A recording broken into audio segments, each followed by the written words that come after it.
ভীষণ মেজাজ খারাপ হয়। বুঝলি হঠাৎ করে লাগে ফ্যামিলি টাইম নটা থেকে আমার তার সাথে কথা হতে হতে হতে রাত্রি 2:30 পর্যন্ত একটা কথাই সাকিব বাবুকে জানাই দিল যে বুঝলির সাথে তার নাকি কথা হয়। এটা কেন দিচ্ছে কি কারণে সেটা জানে না। ওকে, তাহলে আমি সাকিব অ্যান্সার পেয়ে গেলাম। বুঝলির সাথে তার কথা হয় না, যোগাযোগ নেই, সে এই নিউজটার ব্যাপারে কিছু জানে না। তারপর প্রথমত একটা নিউজ দেখছি অনলাইন, প্রথম আলো অনলাইনে একটা নিউজ দেখলাম এই যে বুঝলির কাজ করছে, সেটা হচ্ছে যে একদম চূড়ান্ত, লাস্টের কথাটা চূড়ান্ত। ঠিক আছে, ওইটা দিকে আমি যখন জিজ্ঞেস করছি তখন ওটার পরিপ্রেক্ষিতের সাথে বলছি সে নাকি প্রথম আলোর সাথে কথাই বলেন। ওকে, তার মানে অনলাইনে যে কথা মিস হয়েছে ওটা ধরে তাকে কথা বলেনি বাচ্চা বলছে। ওগুলি যে এরকম ক্যাপশনটা কি সব দিতে ও ফ্যামিলি টাইম দিয়ে তাকে নাকি বলছে তাকে কথাই বলে না। এই যে আর আমি যখন বললাম যে দেখা যাচ্ছে রুচিকে যেতে চায় না, কথা বাড়াইতে চায় না, তুমি এই মুহূর্তে বদলিকে ফোন করে বলে দাও যে হচ্ছে যে এই স্ট্যাটাসটা তুলে নেওয়ার জন্য, আমি ঠান্ডা আর তুমি কথা বাড়াবে না।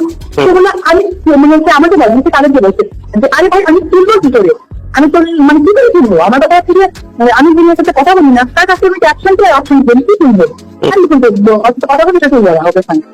এরপরে আমি রাত্রে বদিকে দুটো লোক শুনতে সে ধরে না, পরে সকালে আমি ফোনের থেকে গালাগালি করছি, মানে আমি লোকে বলছে যে তোর বাচ্চা ফ্যামিলি টাইম যাবে মানে তাকে তো কম কিন্তু ফ্যামিলি টাইম বলো আসলে আমার কথা রেকর্ড করে রাখছি, কারণ সবাই জানে ওপর বিশ্বাস কোনো ফ্রেন্ড ভাবে কথা বলে না, সে আমি যেটা তাকে ফ্রেন্ড ভাবে বলে থাকি এটাকে চার্জ করবে না, তুই রেকর্ড করে রাখছি, তাহলে তিন লাখ আমার কিন্তু একটা নাম আছে, তুই বিশ্বাস করার জন্য তোকে রেকর্ড করে রাখতে হবে, তাই তো এবার কথা আমি বলছি।